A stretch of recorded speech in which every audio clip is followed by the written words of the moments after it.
Dokumaa yookiin ittiin bulmaanni keessa maali? Yeessammoo sinii kenname eenyudha immoo inni sinii kenne macaafa qulqulluu sin deeggaru jiraafaa jedhee kaasee obboleessi keenya eeyyani. Waldaan kiristaanaa yookiin nuti amantoonni wangeelaa kan nuti ittiin bullu waasha lama. Tokkoffaa irratti macaafa qulqulluu 66. Kabajamtoota hordoftoota koo egaa gaaffii tokko argeeni egaa ammas nutis gaaffiin keenya akkuma itti fufeetti jira jechuudha. Gana booda gaaffiin keenya sirriitti warra ollaa keenyaatiif kan sirriitti itti fufeedha jechuudha. Maaliif jennaan obboleettiin keenya kun barsiisaa keenya barsiisaa Goosaa'eetiif deebisattee ittuu caccabsite jechuudha. In caccabsite dhugaa waaqaan siniin jedha hundumti keessanuu biraan naagaa. Maaliif jennaan barsiisaan Goosee gaaffiiwwan gaafatan keessaa tokko maalinni hundeen keessan maalinni hundeen amantii keessanii maalinni nani bu'uura raajotaa fi duuka bu'ootaati jette. Amantiin pirooteestaantii bu'uura raajotaa fi duuka bu'ootaa ta'uu isaatiif ragaa maalii qabdu? Tokko. Egaa Maartin Luuter kan dhufe jaarraa 16ffaa. Bu'uurri raajotaa fi duuka bu'ootaa jaarraa 1ffaa. Jaarraa 16 fi jaarraa 1 gidduutti duuka bu'ummaan bu'uura duuka bu'ootaa fi raajotaa irratti kan hundaa'e amantiin keessan akkamittiin kan jedhu ammas gaaffiin kun sirrii miti jechuudha. Egaa Maartin Luuter jalqaba kaatolikii ture. Bu'uurri amantii isaa jalqabaa kaatolikiidha. Booda immoo Maartin Luuter sirumayyuu amantii pirooteestaantii waan jedhamu hin hundeessine.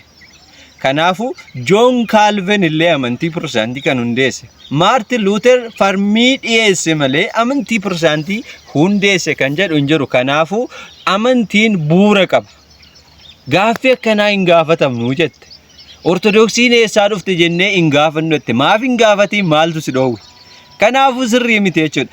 Egaa inni kan guddaan garuu gaaffii lammaffaa akkanaa deebistu tokko lamaan nan barbaada.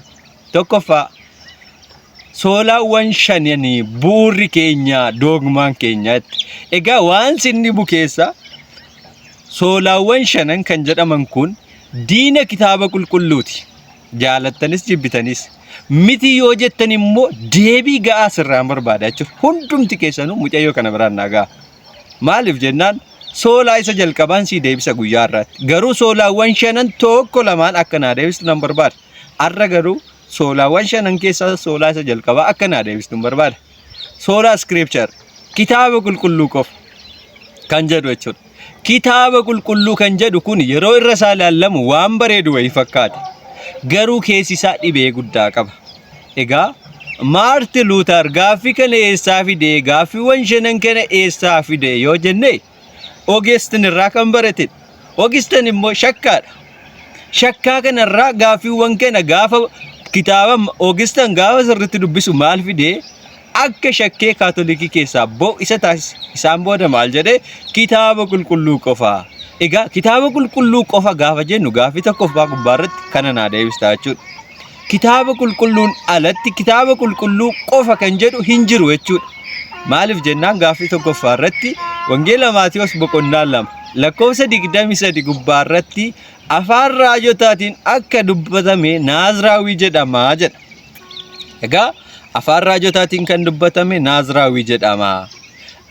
Naaziriit keessa immoo jiraate jedha. Egaa kitaaba qulqulluu 66 kana keessaa Naaziraawii kan jedhame Naaziriit keessa kan jiraate Naaziraawii jedhama. Afaan raajotaatiin kan jedhame kun kitaaba qulqulluu 66 keessaa ragaa kanaaf iddoo nan barbaada jechuudha. Maal kan jedhu afaan raajotaan Naaziraawii jedhama kan jedhu kitaaba qulqulluu 66 keessa jalqaba irratti akka naa deebistu nan barbaada. Kanaafu 66 kana keessa hin jiru taanaan kitaaba qulqulluu kan jedhu bichaa kan jedhu kun dogoggora jechuudha. Gaaffii lammaffaa wangeela Maatiyos boqonnaa 23 lakkoofsa 2 gubbaarratti akkas jedha. Teessoo Musee jedha. Kitaabawwan kakuu moofaa keessatti warri angafa luboota warri kun teessoo Musee irra taa'anii jedha. Teessoo Musee irra warri taa'an kun kitaaba teessoo Musee kan jedhu kitaaba kakuu moofaa keessatti kan barreeffame akka nu deebistu hin barbaanna jechuudha. Gaafa kitaaba qulqulluu qofa jettu teessoo Musee kan jedhu kitaabawwan kakuu moofaa keessa akka nu deebistu hin barbaanna jechuudha. Inni sadaffaa wangeela Maatiyos boqonnaa 27 lakkoofsa 9 gubbaarratti akkas jedha. Egaa akkuma raajichi Ermiyaas dubbatetti gooftaa isanaaf qarshii 30 madaalanii Ekeldaamaa jedhamee bakki sun ni waamama. Inni kun immoo hin raawwate jedha. Akka eenyu dubbatetti Ermiyaas akka dubbatetti jedha. Kitaaba Ermiyaas dubbate keessaa xiksii kana akka nu deebistu hin barbaanna. Kanaafuu kitaaba qulqulluu qofa kan jedhu 66 bichaa miti jechuudha.